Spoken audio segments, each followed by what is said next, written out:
Evening, मैं Simmi Singh international forum for promoting homeopathy के हिंदी सत्र में आज आप सबका स्वागत करती हूं। आप सभी जानते होंगे कि आईएफपीएच फोरम एक इंटरनेशनल होम्योपैथिक ऑर्गेनाइजेशन है जो पिछले कोविड काल से रोजाना वेबिनार्स का आयोजन कर रही है। इस तरह के कार्यक्रम का मुख्य उद्देश्य होम्योपैथी की पहचान को बढ़ावा देना और सभी के बीच नॉलेज शेयर करना है। आइए आज की इस मीटिंग को शुरू करने से पहले हम 1 मिनट का मौन रखें और ईश्वर से आशीर्वाद प्राप्त करें। धन्यवाद। मैं आप सबका पुनः स्वागत करती हूँ।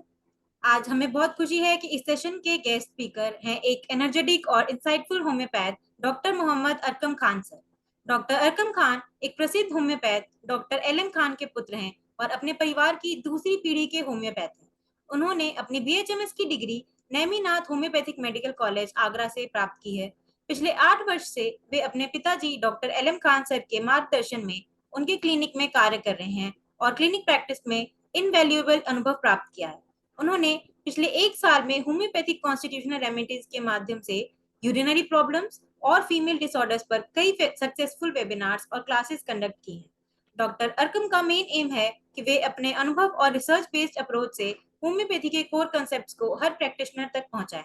तो चलिए बिना किसी देरी के हम सब डॉक्टर खान सर का दिल से स्वागत करते हैं और उनसे निवेदन करते हैं कि वो आज के सेशन को प्रारंभ करें।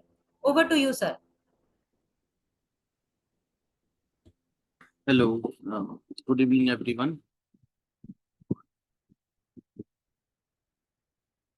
In the webinar of International Forum Promoting Homeopathy by Sahani sir, and I'm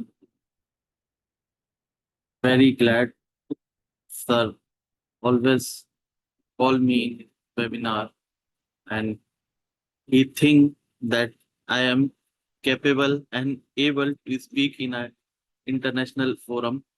So first, thanks to Sahani sir.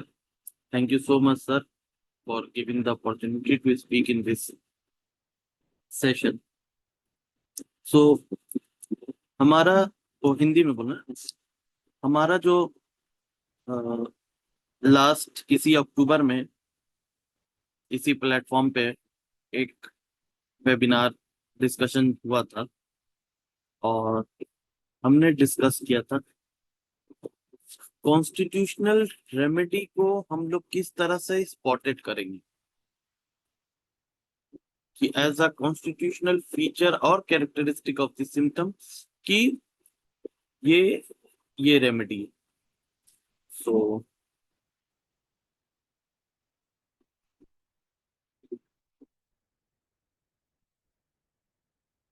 I spotted the remedy, ये हमारा डिस्कशन था लास्ट सेशन का। आज हम लोग डिस्कस करेंगे एक बहुत ही कॉमन प्रॉब्लम जो हमारे इंडिया में मोस्टली बहुत से केसेस में पाया जाता है, और homeopathic indication in the asthma cases. So according to aphorism 3, देखिए यहाँ पे हमारा जो टॉपिक है एन इंडिकेशन इन एस्मा के कंप्लेन में as a pathologically knowledge and indication हमारा होम्योपैथिक कितना समझना, कैसे डिफरेंशिएट हम करते, इसके लिए सबसे पहला हमारा लर्निंग टू द चला जाता है organon aphorism number 3। According to organon aphorism 3, इससे पहले भी मैंने डिस्कस किया था क्योंकि स्पॉटेड वाली बात, तो इसको हम बहुत ब्रीफली नहीं शॉर्ट में बोल के चलते हैं। सो if the physician clearly perceive what is to be cured in disease, और हमारा टॉपिक भी यही है कि हमको as a physician clearly perceive करना है इन एज्मा में, कंप्लेन में, कि बीमारी को किस तरह से ठीक करते हैं। हैनिमन सर कहते हैं दैट इज टू से, यही बात मैं आप लोगों को कहना चाहता हूँ, हर इंडिविजुअल बीमारी का आपको नॉलेज होना चाहिए। And comma under bracket indication, अगर आपको बीमारी का बहुत अच्छा नॉलेज अगर आपको है तो आप इजली डिफरेंशिएट कर पाएंगे what is the symptom of the disease and what is the indication of the homeopathic medicine. ये पूरा हम नहीं बोल के, बस इतना ही बात हम लोग को जानना है अभी के डिस्कशन के लिए। एकोनाइट, asthma with face expression of fear, thirsty and expiration।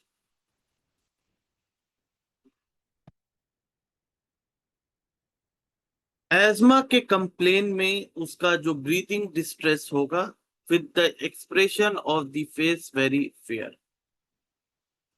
और बहुत दफा अगर आप पैथोलॉजिकली देखते हैं कि चेस्ट एक्सरे हमेशा बहुत दफा बहुत पेशेंट का बहुत क्लियर आता है, लेकिन फिर भी एस्मेटिक कंप्लेन उसको ब्रीदिंग डिस्ट्रेस रहता है। तो एलोपैथिक के पास मोस्टली कोई दवा नहीं रहता है, उन लोग anti allergic and anti anxiety medicine देते। And in this such cases are homoeopathic medicine like aconite with the facial expression of the fear and psychological complaint, distress, breathing distress, asthma appears.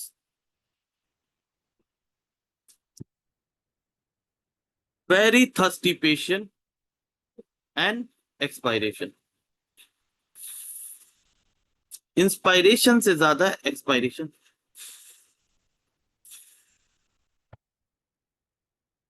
सांस फेंकना with the fear of the face of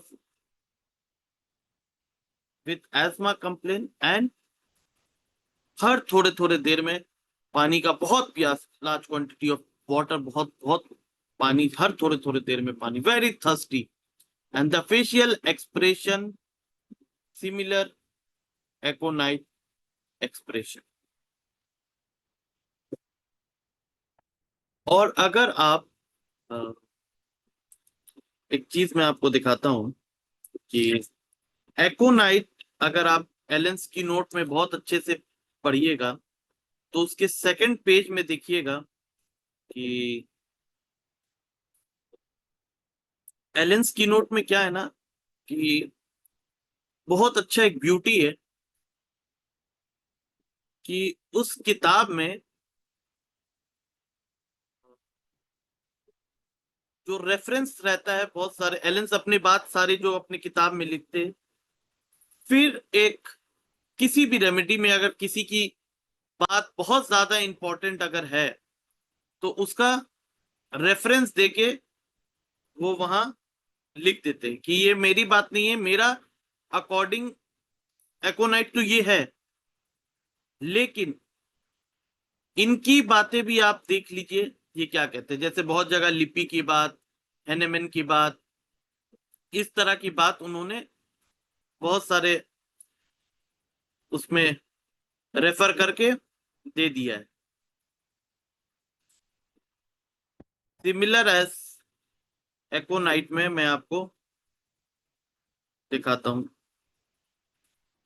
mostly हम लोग ये सब चलाना थोड़ा मुश्किल हो जाता है क्योंकि हम लोग किताब से पढ़ने वाले लोग हैं, तो किताब का रेफरेंस ज्यादा याद रहता है रादर देन ये। देखिए इसमें कहते हैनेमन सेज, वो अपनी सारी बातें कहने के बाद फिर एक बीच में जहां पे बहुत ज्यादा फियर का, डर का, ये सारी बात, रेस्टलेसनेस की बात में वो अपना इंपॉर्टेंस तो बताए कि मेरे अकॉर्डिंग ये सिम्टम है, लेकिन हैनेमन भी क्या बोलते हैं ये भी आप सुन लो मेरे किताब के जरिए। तो उन्होंने कहा Hahnemann says whenever aconite chosen homeopathically you must above all observe the moral symptom and be careful। इसमें हर एक एक वर्ड को इतना पकड़ के हम लोग को चलना है। Be careful that is closely resemble them, क्या रिजेंबल करना चाहिए? अगर आप होम्योपैथिकली अगर एकोनाइट मेडिसिन को आप चूज करते हैं तो ये सारा मॉरल सिम्टम देखने के बाद आपको बहुत क्लोजली रिजेंबल करना है, बहुत केयरफुली आपको देखना है। क्या देखना? The anguish of the mind and body, restlessness and disquiet not to be allayed, ये अंडर ब्रैकेट इनकी बात खत्म। तो हैनेमन के अकॉर्डिंग अगर आप एकोनाइट कभी भी चूज करते हैं किसी भी कंप्लेन में,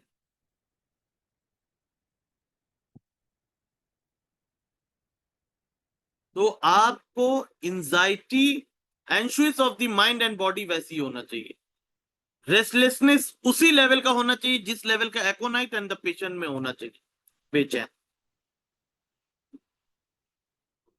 disquiet not to be allayed, ये सारा चीज अगर मिलता है देन आप एकोनाइट चूज करो, वरना उसके लिए बी केयरफुल रहो। एंड यहां पे आप देखिए वही सिम्टम कफ का, एस्मा का, सारा सफोकेटिंग जैसा रहेगा, एक्सपायरेशन, और causticum inhalation, spongia, sorry, causticum expiration, inhalation, inhalation, spongia. सांस लेने में अगर दिक्कत हो रहा है, स्पॉन्जिया सांस छोड़ने में अगर दिक्कत हो रहा है, सबसे ज्यादा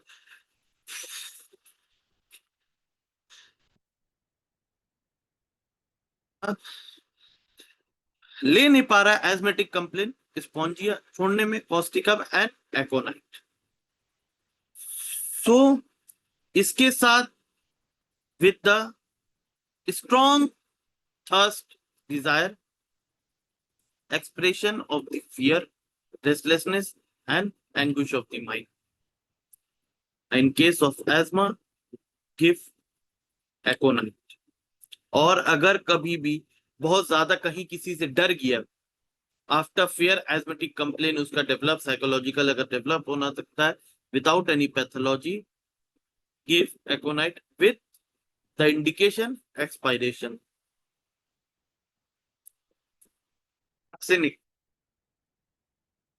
ऐसे बहुत केस में हमने आर्सेनिक दिया है, सिर्फ एक चीज देख के, midnight aggravation,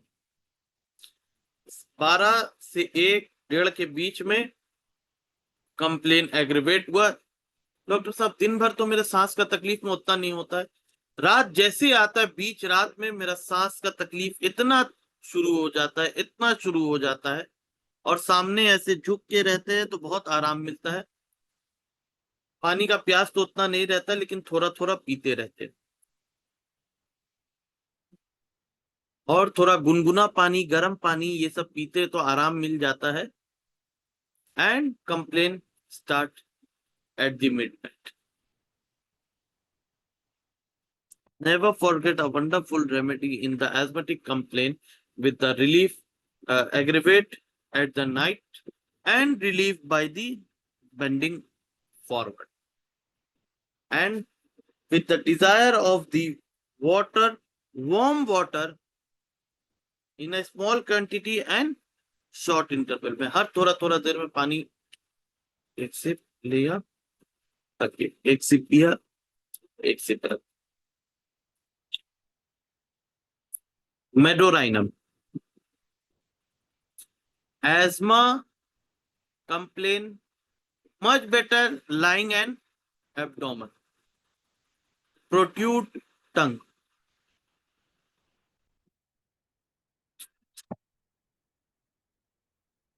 and better lying and abdomen, and complain better at seesaw. In the very early time, my father discussed a wonderful case when he lived Dubai and Middle East. वहां पे एक बच्चे का केस था, and उसको severe asthmatic and breathing distress complain रहता था। Without steroid and puff complain was not better. और वो बच्चा हमेशा, वो बहुत रिच फैमिली से था, उसका कंप्लेन हमेशा वो सी शोर एरिया में, मतलब कि समुद्री की जगह पे जब जाता था उसका ब्रीदिंग का कंप्लेन कम हो जाता था। आई एम नॉट सेइंग कि एकदम खत्म हो जाता था, much better rather than live in a city. And only asthmatic complain much better at seashore area और समुद्री इलाका या समुद्री जगह, समुद्री area near the around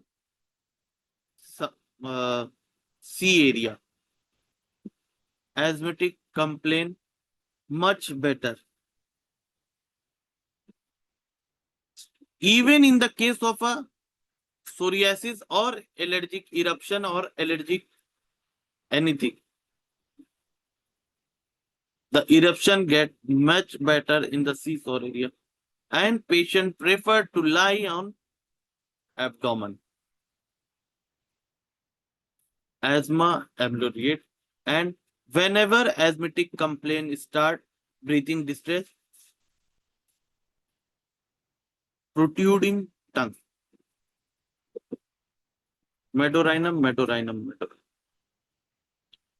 एलेंस key note अगर आप निकालिए, ये बहुत ही एस्मा, देखिए जो पहले मैंने अफोरिज्म आपको बताया है, अफोरिज्म 3, उसमें कहते हैं कि अगर आपको बहुत अच्छा नॉलेज ऑफ द डिजीज अगर हो है, कॉमा इंडिकेशन, तो according to knowledge of the medical knowledge of the disease,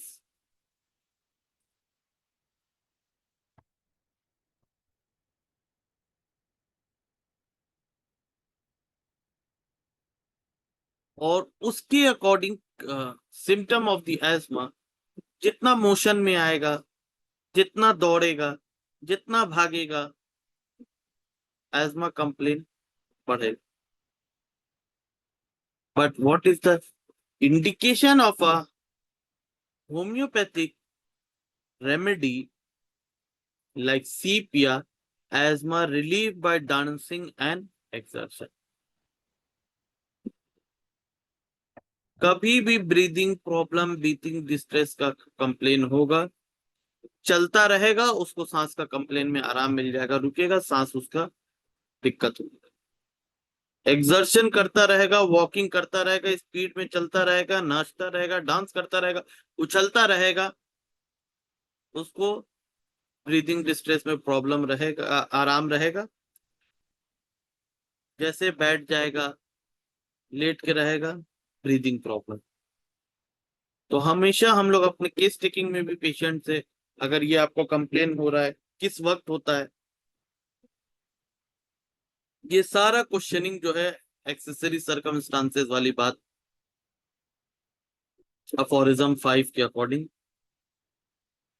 किस वक्त होता है, कैसे होता है, क्या खाने से आराम मिलता है, क्या पीने से आराम मिलता है, कहाँ जाने से तकलीफ होता है, किस वक्त तकलीफ होता है, किस वक्त ज्यादा होता है, तो ये सब हमारे केस टेकिंग बहुत अच्छे से करने के बाद हमको एक क्लियर पिक्चर मिलता है एक रेमेडी का। तो in a case of the CPR, asthma much relief by the dancing and exertion.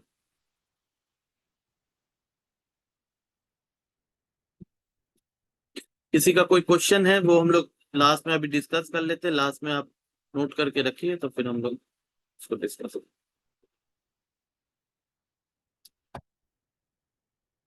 ESMA aggravate in summer and,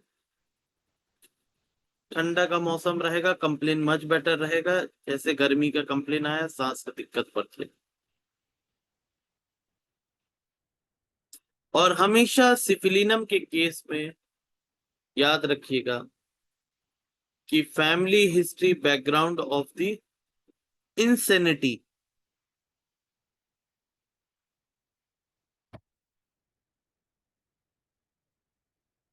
और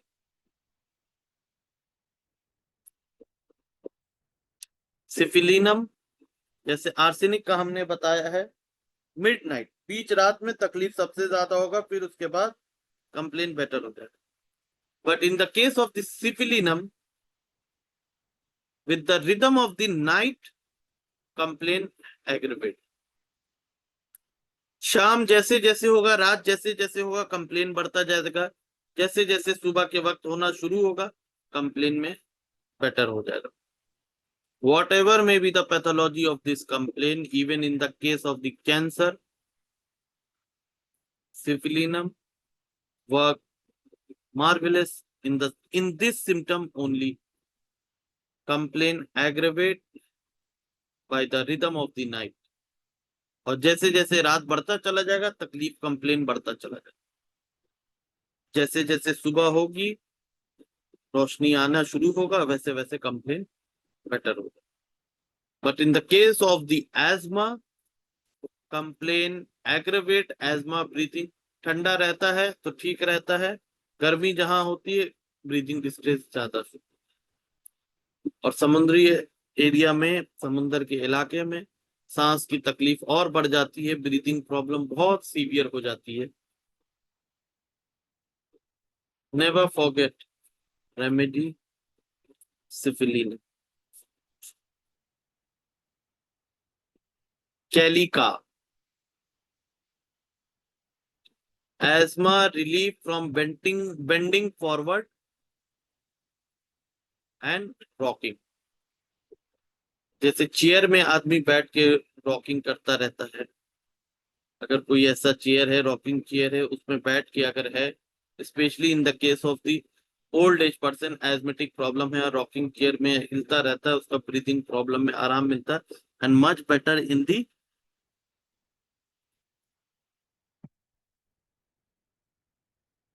bending forward।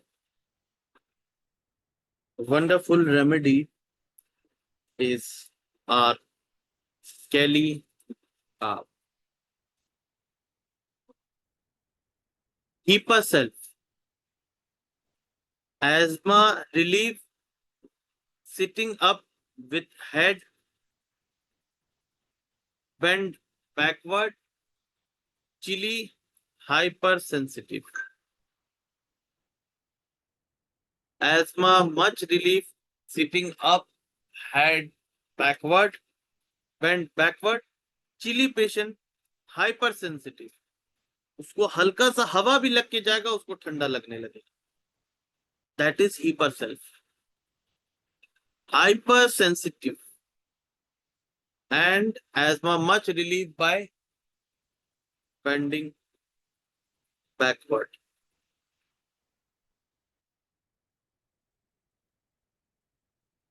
और एक रेमेडी है,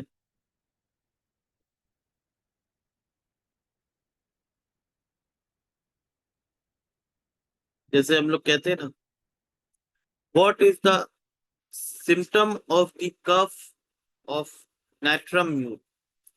नेट्रम म्यूर का कफ हमेशा याद रखिएगा, जब भी उसको खांसी होगा, जैसे खांसेगा उसके आंख में पानी आ जाएगा, खांसते खांसते आंख में पानी आ जाएगा।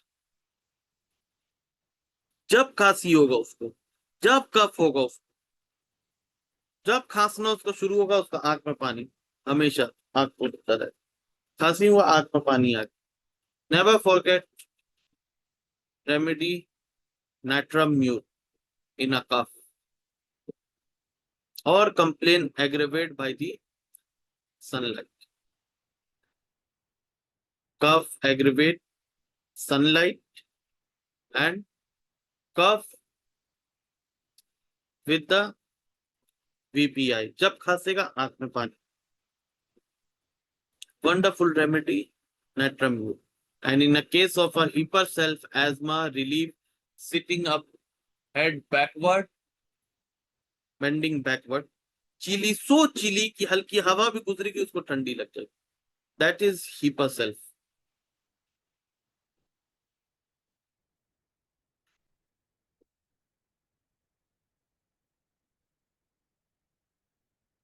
Hepar sulph, nux vomica and causticum asthma complain better only in damp weather. और यही डैम्प वेदर में अगर एग्रेवेशन होगा, whatever may be the disease of complain, remember the remedy, wonderful remedy natrum sulph, which I learned from my teacher Dr. Adhikari sir. The Heeper self master prescribing by Dr. Adhikari sir. He is master in prescribe natrum sulph. And in a case in a damp weather, whatever may be the complaint increase, whatever may be the disease, complaint aggravate in the damp weather, remember natrum sulph.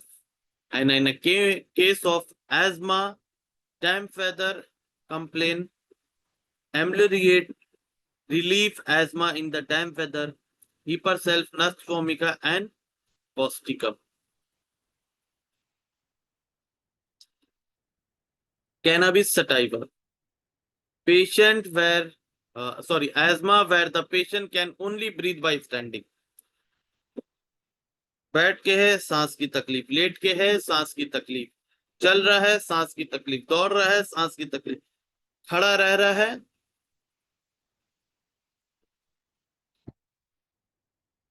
Normal सांस। Cannabis sativa.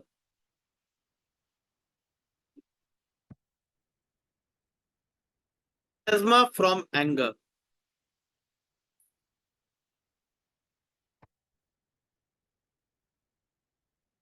Nux vomica, chamomilla. एक remedy और याद रखिएगा, किसी की भी अगर एजमेटिक complain या कोई भी कंप्लेन, इंडिग्नेशन, गुस्सा, जलालत एंड गुस्सा, इज्जत पे बात आ गई, बहुत बुरा लगा, बहुत गुस्सा आया, अंदर दाब के बैठ गया, कुछ बोल नहीं पाया, कुछ कर नहीं पाया, उसके बाद से psychologically breathing distress develop, remember and relieve by bending forward with heart pressure, अगर बहुत सामने, एकदम सामने झुक के आराम मिलता है। कोलोसिन, कोलोसिन, कोलोसिन। हमने कोलोसिन एक पेशेंट को रिकरेंट बार बार उसको रेनल कैलकुली होता था, रेनल में कैलकुलस होता था हमेशा, और उसको जब दर्द होता था बोलता बहुत कस के दबा के सामने करके रखते हैं तो हमको आराम मिलता है, अदरवाइज और किसी चीज से आराम नहीं मिलता है डॉक्टर साहब। तो फर्स्ट आई आस्क, बहुत ज्यादा गुस्सा या कोई आपका बेइज्जती किया है जो आप अपने दिल में बहुत दबा के रखे? उसने बोला हाँ, क्योंकि उस वक्त रिकरेंट उसको कैलकुली कंप्लेन हो रहा था, एंड उस वक्त वो बहुत ज्यादा अर्निंग या कोई जॉब ये नहीं कर पा रहा था, तो उसके फादर के उससे कॉन्फ्लिक्ट उसका बहुत चल रहा था, वो हर वक्त बहुत, तो उसको वो बहुत बेइज्जती और गुस्सा आता था, इज्जत पे बात उसको लगता था, गुस्सा अपना दबा के अंदर रखता था। There is no relation between the this symptom and the pathology of the renal calculi, which is away from the disease, totally away from the disease and the symptom of the Colosin, and we gave Colosins 1 m 9 dose.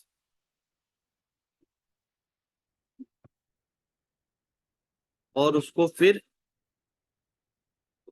Urinary वो पेशाब के जरिए वो निकल भी किया calculus, kidney stone, और उसको फिर दोबारा हुआ भी नहीं। तो उसने बहुत से पेशेंट, हमें वो गया से आता था, बहुत से पेशेंट उसने रेफर किया, मोस्टली रेनल कैलकुली की कंप्लेन। तो if the symptom and indicated remedy जो आपको बहुत क्लियर कट अगर मिलता है, तो उसके साथ whatever may be the pathology, no worry if symptom is आपको क्लियरली परसीव होता है।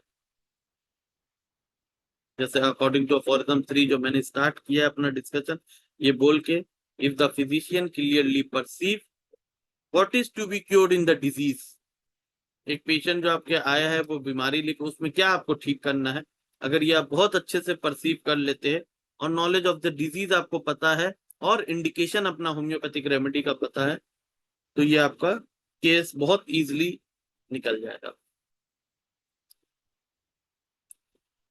अरालिया, asthma alternate with itching, rashes with burning throat and chest. asthma aggravate in spring. बरसात के मौसम में एस्मा का कंप्लेन बहुत, स्प्रिंग के मौसम में एस्मा का कंप्लेन बहुत ज्यादा बढ़ जाएगा। Asthma alternate with itching rashes and burning throat and chest. Aralia, सांस की दिक्कत हो रही है, उसके साथ बॉडी में ईचिंग, जो हम लोग बहुत दफा सोचते हैं कि एलर्जिक कंप्लेन की वजह से हो रहा है, ड्यू टू एलर्जिक एजमेटिक है, इसलिए बदन भी नोच रहा है, रैशेस हो रहा है। और अगर थ्रोट में जलन है, चेस्ट में अगर थोड़ा बर्निंग सेंसेशन है, asthma alternate with itching rashes, asthma aggravate in spring, aralia is the asthma with haemorrhoid, with haemorrhoid, asthma with haemorrhoid, nux vomica, nux vomica, nux vomica. Lobelia inflata, asthma, सांस फूलते फूलते with her वक्त उल्टी का sensation रहेगा, उल्टी का भाप रहेगा, सांस फूलेगा विथ उल्टी, उल्टी होगा नहीं, उल्टी का भाप रहेगा। And cold knees like carbo veg, carbo veg में जैसा घुटना ठंडा रहता है वैसे ही कोल्ड नीज रहेगा विथ एस्मा विथ नोशिया, सर घूमेगा and vomiting with cardiac weakness. ये एक अलग बात हो गई। अगर कार्डियक कंप्लेन भी है, उसके साथ अगर उसको ब्रीदिंग प्रॉब्लम हो रहा है और उल्टी बार बार हो रहा है, नोशिया टेंडेंसी रह रहा है, घुटना ठंडा रह रहा है, लोबेलिया इन्फ्लाटा।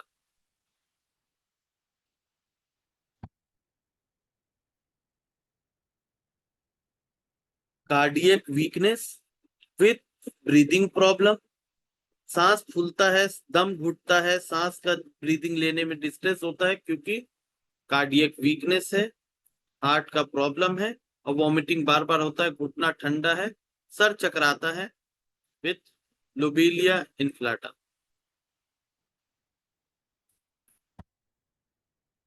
ब्राइटा म्यूर, अगर ओल्ड पीपल में एस्मा का कंप्लेन है, अगर कोई इंडिकेशन आपको नहीं मिलता है,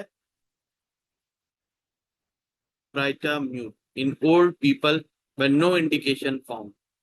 In a case of asthma,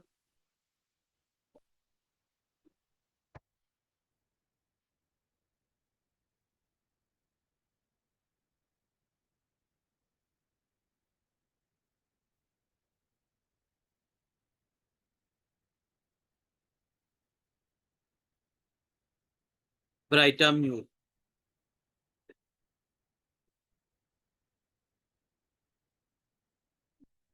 तो ये सारा रेमेडी जो हम लोग ने डिस्कस किया है in the complain of the ESMA, तो उसमें कहने का मतलब ये बहुत simple asthmatic complain with the indication.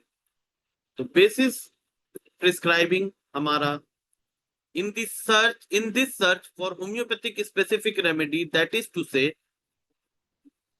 comparison of the collective symptom of the natural disease, collective symptom का comparison जो natural disease है with the list of symptom of known medicine in order to find among these an artificial morbid agent similarity to disease to be cured। क्या होना चाहिए कि एक artificial या बीमारी में हम लोग एक collective symptom with the comparison of the natural disease and the symptom of the known medicine, जो हमने अफोरिज्म 3 में भी बात किया विद द इंडिकेशन वाली बात, और उसका सिमिलैरिटी उस डिजीज में जो क्योर करने की सबसे ज्यादा कैरेक्टरिस्टिक इंपॉर्टेंट सिम्टम हम लोग किसको कहेंगे? The more striking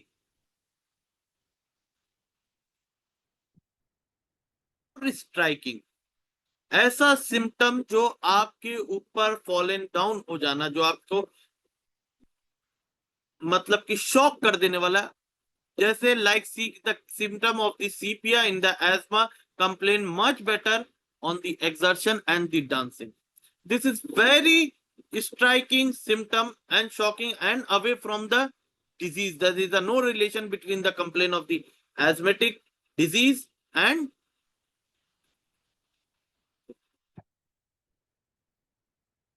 CPR. Singular, uncommon and peculiar.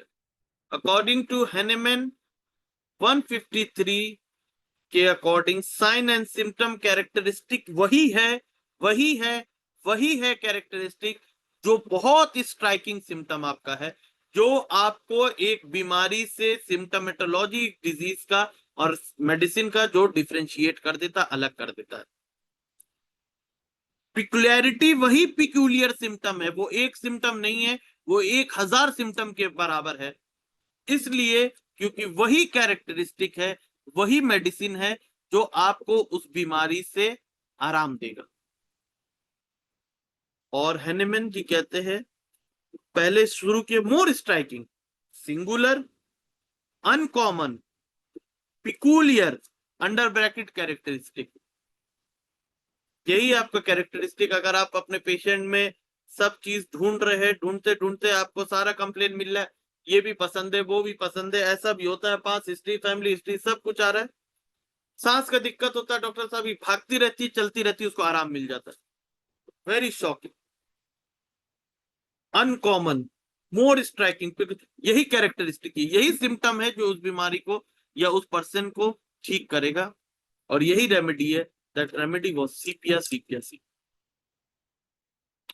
कोलोसिन, सांस की तकलीफ हो रही, बहुत सामने प्रेस करके रख रहा है, सामने की तरफ झुक के रख रहा है, बहुत गुस्सा आया है, कोई उसकी इज्जत और सम्मान को बहुत ठेस पहुंचाया, उसके बाद से ब्रीथिंग प्रॉब्लम शुरू हो गया, सामने झुक के रह रहा है, दबा के रख रहा है, उसको आराम मिल जा रहा है.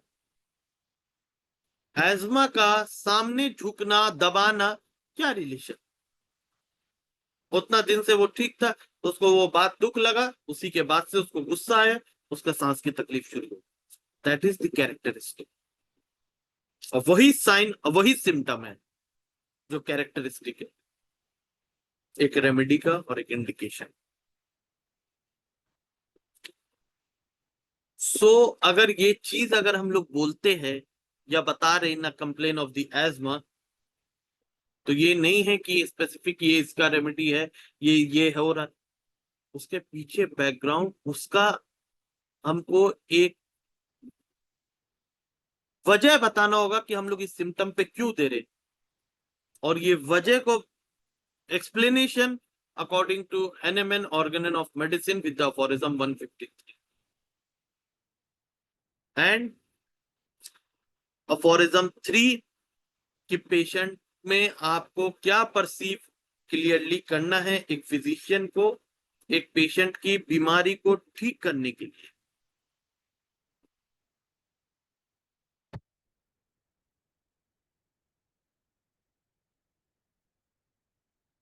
So these symptoms are the more striking and characteristic symptoms of the remedy.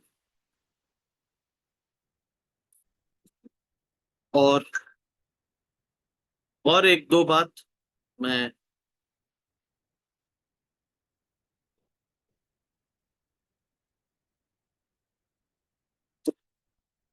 बोलना चाहूंगा. और अभी रिसेंटली मेरा अपना वेबिनार सेशन चल रहा है पीडियाट्रिक केसेस के ऊपर, और बहुत अच्छा मैंने एक रेमेडी डिस्कस किया है बच्चों के केसेस में. दैट वाज सीना. The importance and characteristic features of the सीना remedy, whatever may be the pathology, the main character and the role of the Sina and the concomitant is yawning. If a patient come with the complaint, especially in the children, with the warm affection, with clean tongue and persistent yawning, constant yawning, and during the sleep, children grinding of teeth, जिसमें हम लोग mostly प्यार में कहते हैं हम लोग दांत किट किट किट किट करना, जैसे हम लोग बच्चे के केस में हमेशा पूछते हैं। या अगर रात में अगर उसको नॉक्टर्नल एन्यूरिसिस अगर होता है, रात में बेड वेटिंग कर देता है और पेशेंट जो है, बच्चा जो है दांत किटकिटाता है, बस एक चीज देख लेना, उसका जबान क्लीन है कि नहीं। Clean tongue is the concomitant symptom of the सीना with the affection of the worm.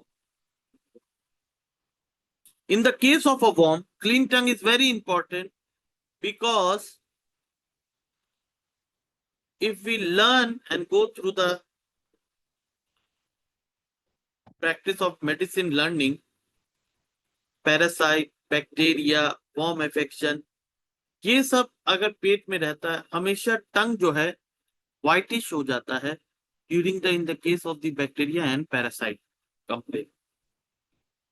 और अगर वर्म का अफेक्शन है and still tongue is clean, is वही बात हो गई according to aphorism 153 and aphorism 3। Knowledge of the disease with indication and constant itching and irritation in the anal region. And if we find constant irritation in the anal region and Sina fail, remember a wonderful remedy with the itching of the anal region. Constant itching with the warm affection, not better by Sina, and if it fail, remember a wonderful remedy, Teucrium verum verum.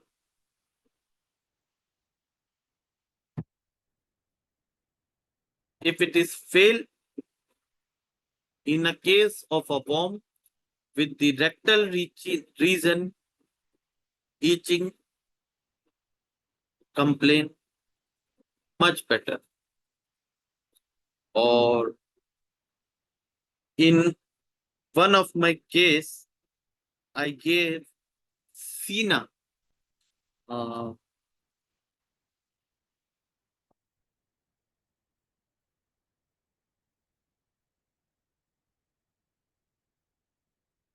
in a case of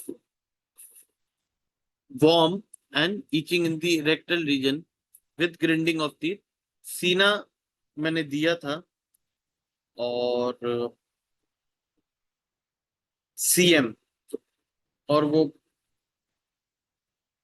better हुआ था, लेकिन persistence रह रहा था। Then after that I gave, patient आया लेकिन बहुत ज्यादा उसको कंप्लेन, तो बेटर हो गया, लेकिन रेक्टल रीजन में ईचिंग बहुत था।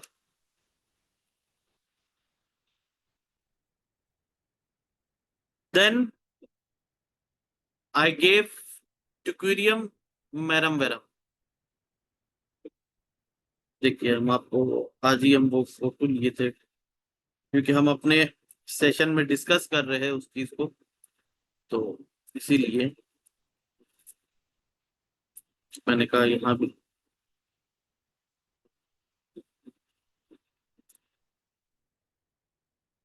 एक second.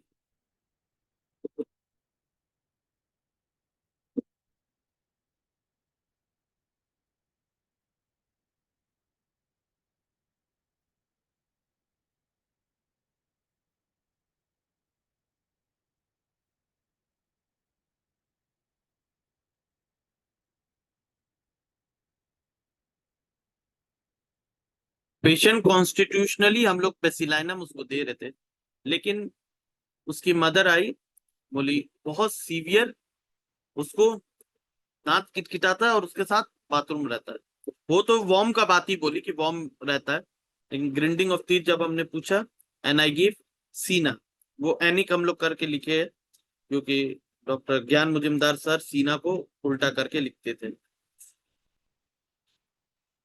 And I gave CM 1/234. 1/234 means one dose of Sina CM and 234 is a placebo, and PGM placebo, blessing of ज्ञान मुजिमदार अलग से placebo globules with RS वो दिए। एंड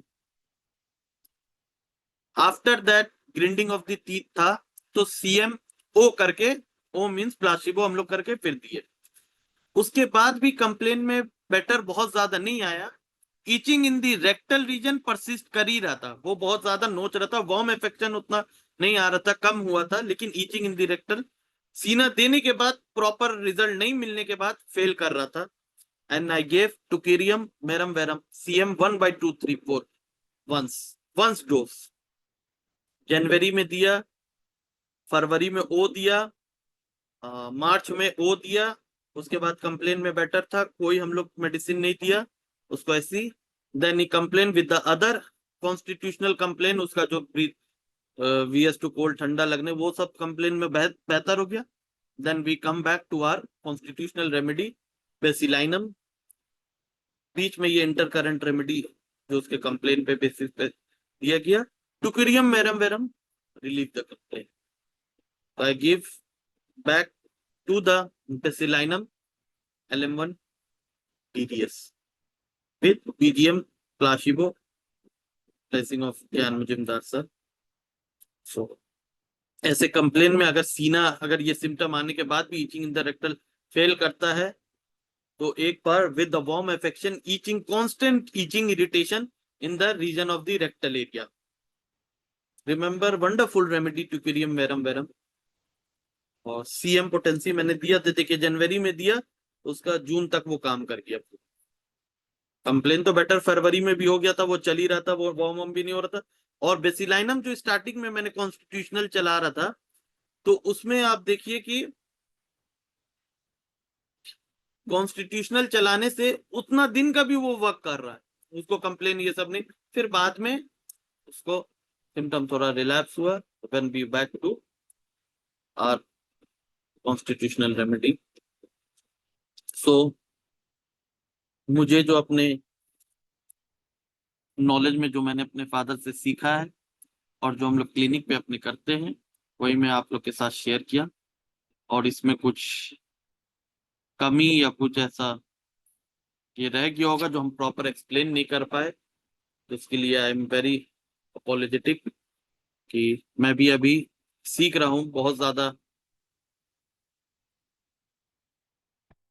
ऐसा नहीं है कि एकदम इतने बड़े मंच पे हम डिस्कस करें। This is just the discussion which I learn from my father and which we are used in our clinic. So मैं बहुत हाथ जोड़ के हम्बल रिक्वेस्ट करूंगा सानी सर से, इस बोलने में सर अगर कुछ डिफिशियंसी रह गया होगा तो सर आप अपने तरफ से इसको फुलफिल कर दीजिए।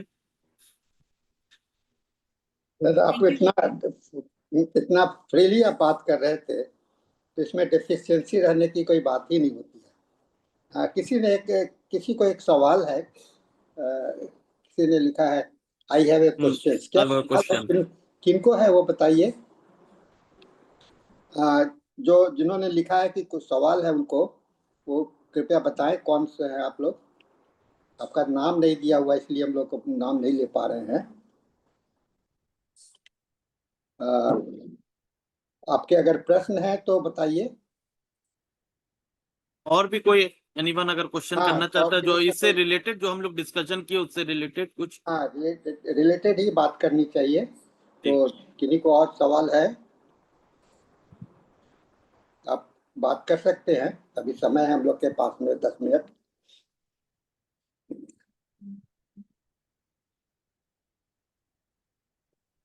माइन्यूट ऑब्जर्वेशंस बहुत जरूरी होता है। बहुत ही ध्यानपूर्वक अगर आप ऑब्जर्वेशंस करें देखे रोगी को और सुने तो दवा तो सामने में लिखा है। जैसे आपने एकोनाइट के लिए बताया, आर्सेनिकम के लिए बताया, एकोनाइट का चेहरा देख करके उसका भय है, पानी खूब पी रहा है और ये सांस छोड़ने में उसको है। अब ये 3 लेगेड सिम्टम्स तो हो गया एक आपको, और इससे ज्यादा पूछना नहीं पड़ा। सबसे बड़ी बात है कि ज्यादा पूछना नहीं पड़ता है। अगर आपकी आंखें खुली हों, कान खुला हो, तो आप इसको बहुत बढ़िया से आप देख सकते हैं। ये बहुत अच्छा रहा है। और किन्हीं को कोई सवाल है बताइए। और इसीलिए सर इस प्लेटफॉर्म के लिए हम ऐसा टॉपिक, ऐसा डिस्कशन शुरू किए हैं कि जो बहुत इजी हो, जो हम लोग अपने डेली यूज के प्रैक्टिस में, ऐसा कंप्लेंट जो हमारा पेशेंट जो लेके आता है, हमको क्या देखना है with the reference of the Organon. ये ना मेरा अपना बात है ना किसी और की बात है, ये हैनेमन एंड ऑर्गेनन की बात है। डॉक्टर तारिक पूछना चाह रहे हैं जी, पीएम को पहले में शुरू में कैसे क्यों दिए? क्योंकि उतना सीवियर उसका ईचिंग था कि, और बच्चे के केस में मोस्टली वो क्लिनिक पे भी बैठ के वहां ईचिंग कर रहा था। तो हमको नहीं लगता कि, अब देखिए सीएम भी देने के बाद भी ये सीना को 2 महीना में उसका बेटर नहीं हुआ, लेकिन उसके बाद भी फिर ट्यूकेरियम दिए तो 6 महीना तक देखिए उसको कोई कंप्लेन फिर दोबारा नहीं रिलैप्स हुआ। तो और बच्चे के केस में अगर बहुत सीवियरिटी देखिए, और इससे पहले भी जो हम लोग अपना सेशन किए थे इसी प्लेटफॉर्म पे, तो मैंने भी वही बात कहा था। और फॉरिज्म 3 को हम लोग बहुत अच्छा से पढ़ ले कि अपने फिजिशियन को क्या परसीव करना है with the knowledge of the disease indication, knowledge of the medicine indication, knowledge of the medicine and medicinal power. हम क्या पावर देंगे कि उसको, अगर ये बहुत severe complain with other pathology अगर रहता और बहुत ओल्ड एज का रहता तो हम एलएम पोटेंसी से शुरू वहां पे करते, कभी सीएम नहीं सोचते। बच्चे के केसेस सीवियरिटी बहुत स्ट्रांग है, कोई खराब पैथोलॉजी नहीं है, इफ सीएम फंक्शन। और ऑर्गेनन के हिसाब से भी जो सेंसिटिविटी जहाँ ज्यादा हो तो वहाँ हायर पोटेंसी जाना चाहिए। Higher potency. तो इसमें बड़ा अच्छा है। आप कोई जरूरी नहीं है कि हम लो पोटेंसी से ही शुरू करें, वो आप पेशेंट के सेंसिटिविटी को देखिए। अब वो उसको इतनी खुजलाहट हो रही है, इतनी खुजलाहट हो रही है कि क्लिनिक में भी बैठ करके जहाँ की लोग छिपाते हैं, लोग उसको ये नहीं करना चाहते हैं, वहां पर भी वह इचिंग कर रहा है। हम लोग अक्सर अपने गलतियों को छिपाने का कोशिश करते हैं, ये मानो हम लोगों का सभी कोई का प्रवृत्ति होता है। वही चीज है कि एक एथिक्स जो होता है वो उसका भी बैरियर उसको पार कर दिया है, जो उसको कंट्रोल करने नहीं दे रहा कि ये मेरा एथिक के खिलाफ है, मेरा सीवियरिटी मच ज्यादा इंपॉर्टेंट है, प्रायोरिटी। तो वहां पे वो पोटेंसी यूज करे। और बच्चे के केस में थोड़ा हायर पोटेंसी हम लोग यूज कर लेते हैं, थोड़ा पैथोलॉजी थोड़ा बहुत ज्यादा वर्स्ट होता है तब थोड़ा हम लोग बहुत बच के चलते हैं कि उसको यूज नहीं करें। अदरवाइज विदाउट अगर पैथोलॉजी, अगर वॉम का केस आ रहा, आप सीएम 1M 10M दीजिए, बहुत अच्छा रिजल्ट रहेगा। और किन्हीं को कोई सवाल है? हम लोगों के पास में अभी भी 5 मिनट का समय है। डॉक्टर ये सिम्मी जी, आप लोग को कुछ कोई मेडिसिन पर कोई जानकारी चाहिए? नहीं सर, अभी तो हम जो सर का सेशन था मैंने भी सुना, अभी फिलहाल मुझे कोई डाउट नहीं है। ये सर कह रहे हैं समराइज करने के लिए 5। इतना क्लियर समराइज तो कर बहुत डिटेल में था उसमें समराइज तो। और डिटेल में तो फिर आप एक तारीख मेरे की क्लिनिक पे क्या? आइएगा, उस पेशेंट को मैं बुलाऊंगा, आपको सामने उसका सिम्टम बुलवा के दिखवा दूंगा, इससे तारिक जी, क्लियर आप क्या समराइज नहीं पूछना हो पाएगा। चाहते हैं? आप अनम्यूट करके बोलिए तारिक जी, हाँ आप जी, बोल आप सकते। अनम्यूट कर सकते हैं। हाँ, उनको अनम्यूट हेलो कर हेलो। हाँ मैंने कर दिया सर। हाँ जी हाँ जी, thank you very much, thank you very much. ये पूछना था कि वो मेरा जो नेट का प्रॉब्लम था ना जी, तो उस हवाले से एक पूरा लेक्चर की समरी जो है ना, वो हर बार अगर आप करवा दिया करें ना sir, for this must be binding for every speaker, ये एंड पे एक समरी भी बयान कर दें। उसके ये फायदा होता है सर कि अगर किसी को कोई नेट का प्रॉब्लम हो गया या कोई और मसला हो जाता है तो फिर एंड पे इतनी जो मेहनत की होती है ना जी, तो उसकी समरी, जैसे हम बचपन में समरियां याद करते थे स्कूलों में, कॉलेजेस में, तो ये भी एक बड़ा अहम पार्ट है लर्निंग का। वो एक तो रिवीजन हो जाती है कि ये सेलिएंट पॉइंट्स हैं। तो this is my humble request, if it is worth to be kept to keep in mind, this is my request sir. Thank you. देखिए अकरम इस साहब, जी इस पे हम सर एक बोल देंगे उनको कि ये जो समराइज जो डिस्कशन था, नेट इशू आपका हो रहा था, उसको हम समझ सकते हैं। तो समराइज हम लोग बहुत अच्छे से कर दिया। और इस प्लेटफॉर्म का सबसे बड़ा खूबी है कि अगर यहाँ पे अगर आपको कोई दिक्कत हो जा रहा है तो आप यूट्यूब में भी एक दिन थोड़ा वेट करना पड़ेगा, आपको यूट्यूब में क्लियर कट मिल जाएगा, वो आप बाद में आराम से समराइजेशन सुन सकते हैं। एंड थैंक यू रक्षा जी। अभी भी 1 मिनट में समराइज कर दें तो मेहरबानी। तारिक साहब, आप वीडियो देख लीजिएगा। तारिक साहब, आप वीडियो मैंने समराइज कर दिया है। तारिक साहब, इन्होंने समराइज कर सर दिया। अब आप वीडियो पर जा करके देख लीजिएगा। कल यूट्यूब आपको में जब अपलोड होगा तो यूट्यूब जी। में सब वीडियो डेली अपलोड होता है। अब कल आपको शाम तक मिल जाएगा। शाम को आप देख लीजिएगा, आप देख सकते हैं। और ऐसा ही नहीं, खाली आज का नहीं, डेली का सेशन जो है तो आपको यूट्यूब पर हमेशा अवेलेबल रहता है। आप उसको एक बार नहीं, 5 बार 10 बार जितना बार चाहे देख करके आप उनकी किसी भी स्पीकर के आइडिया को समझ सकते हैं। Thank you very much. Thank you, Dr. Akram, Thank for you this everyone. wonderful Thank you session. sir. And thank you audience for listening me so अभी calmly. अभी 2 मिनट और है। हम लोग थोड़ा सा वेट करें, 2 मिनट का समय का थोड़ा तो सा। 2 मिनट है तो तारिकी जी को हम थोड़ा वो समराइज कर देते हाँ, हैं। बता दीजिए देखिए प्लीज। सीएम देने का रीजन ये था कि बच्चे का केस था, बच्चा का एनल रीजन बहुत सीवियर ईचिंग था, और इवन इतना ईचिंग था इन क्लिनिक में भी वो अपना एनल रीजन हाथ डाल डाल के वो रब कर रहा था कपड़े के ऊपर ही से, उसको इतना सीवियरिटी था। और बच्चे के केस में विद द हाईएस्ट सीवियरिटी हम लोग हायर पोटेंसी जाते हैं। तो that's why we gave 1M 10M से बेहतर कोशिश किया कि सीएम ही दे। और सीएम देने के बाद आप देखिएगा टुक्यूरियम वेरम देने के बाद विद इन अ मंथ उनको बहुत रिलीफ मिल गया, और ये 6 महीना 8 महीना तक उसको कोई कंप्लेन रादन नहीं आया। तो हायर पोटेंसी देने से क्या होता है ना कि आप बहुत लॉन्ग टर्म तक प्लासिबो चला सकते हैं। हम लोग बहुत दफा सीएम दे दे के 1-1 साल तक बैठे रहते हैं प्लासिबो देते देते, पेशेंट का कंप्लेन बेटर रहता है।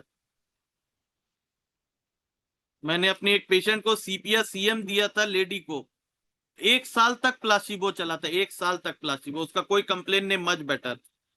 देन थोड़ा रिलैक्स किया तो फिर हम लोग पीछे के तरफ 50M 10M 1M फिर इस तरह से पीछे आए। अगर हायर आप दे देते उसके बाद सडन लोअर नहीं देना चाहिए। इसको भी अगर आप समराइज बोलिएगा नेक्स्ट सेशन जब होगा तो बहुत ब्रीफली समराइज करके बता देंगे कि पीछे क्यों आना है, आगे नहीं जाना है। हम लोग कहते हैं ना कि रणनीति होता है, आगे चलते हैं हाँ और फिर जब जरूरत पड़े तो पीछे भी हट जाइए। हाँ, इसीलिए मेरे फादर का एक किताब है पॉलिटिक्स ऑफ प्रिस्क्राइबिंग। हाँ, प्रिस्क्राइबिंग बहुत इजी नहीं है, उसमें बहुत पॉलिटिक्स करना पड़ता है, रणनीति अच्छा बनाना लगा, पड़ता है, जो सर ने अभी कहा। बहुत अच्छा लगा जी आपका। Thank you sir, thank you so much sir, thank you और सो सिमी मच। जी, आपका सेशन समाप्त हो गया है।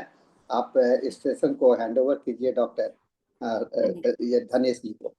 जी सर, तो एक बार फिर से मैं थैंक यू करूंगी डॉक्टर अकरम खान सर का बहुत बढ़िया सेशन के लिए, और आईएफपीएच के सभी मेंबर्स का जो बहुत ही इस सेशन में रोज जुड़कर और इसको निरंतर समृद्ध बनाते रहते हैं। और डॉक्टर एमके साहनी सर को एक बार फिर से थैंक यू करेंगे हम सबको ये प्लेटफॉर्म प्रोवाइड करने के लिए।